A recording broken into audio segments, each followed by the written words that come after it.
My name is Stephen Lee, and I am the Director of Government Communications this year. Thanks everybody for being here today, first of all.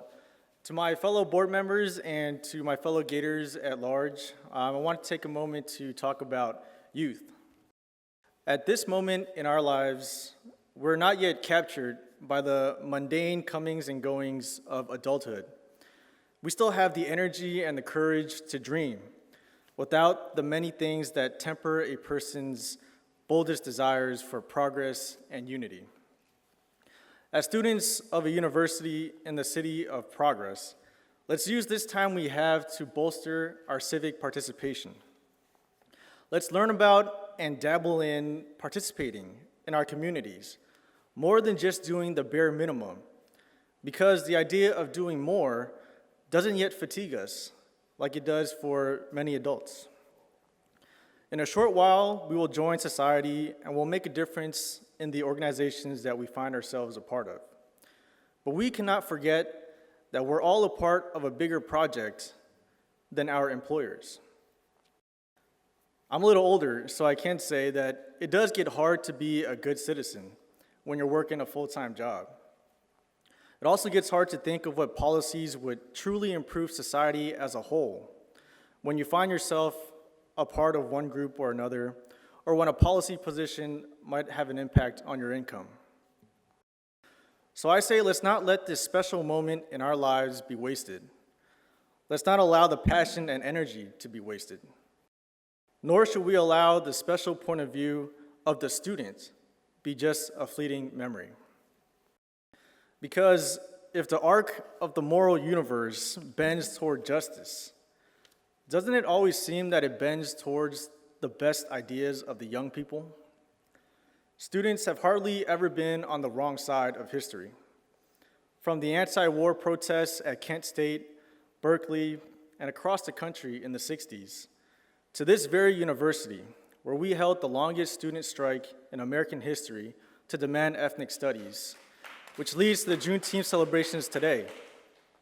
It seems to me that our moral inclinations often guide the path to a more understanding and peaceful world, where social and material divisions are continually deconstructed. So let's channel the belief that the world can and should be better than what it is.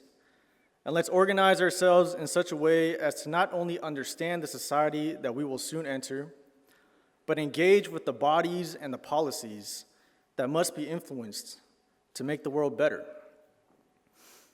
Adults have many constraints and constituencies that temper what they think is possible.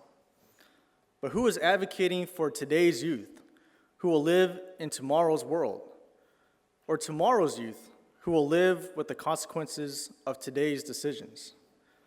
As young people, we have that special duty, especially as the clock ticks down on us and we become adults with constraints soon enough. So my fellow students and my fellow board members, let's not waste our opportunity. We have the desire to improve the world, but also the intellectual discipline to avoid simple demands. Housing is a human right, but immediate redistribution of private property is not feasible, nor is making the cost of higher education free overnight, even though there is something seriously broken with the student loan system today. Finally, our independence from existing structures gives us the courage to consider real reforms that are long overdue and would have been implemented long ago if it weren't for the fact that somebody benefited from the lack of progress. To smart students like us, things like gerrymandering and the two-party system are objectively bad systems, and we wonder why adults allowed these things to persist. Let's do what we can to simply do things better. This term, I'll try to bring ranked choice voting, or something even better, to campus. I'll also focus on advocating for better housing policies here on campus and in San Francisco. I also want to explore the way we fund higher education in California and in the nation, while advocating for our students. But in addition to this, I want to work with you on anything you're passionate about, on any area of policy. So with that said, I hope you'll all join me in making this year and our time here at San Francisco State University enlightening and enriching. Thank you so much for your time.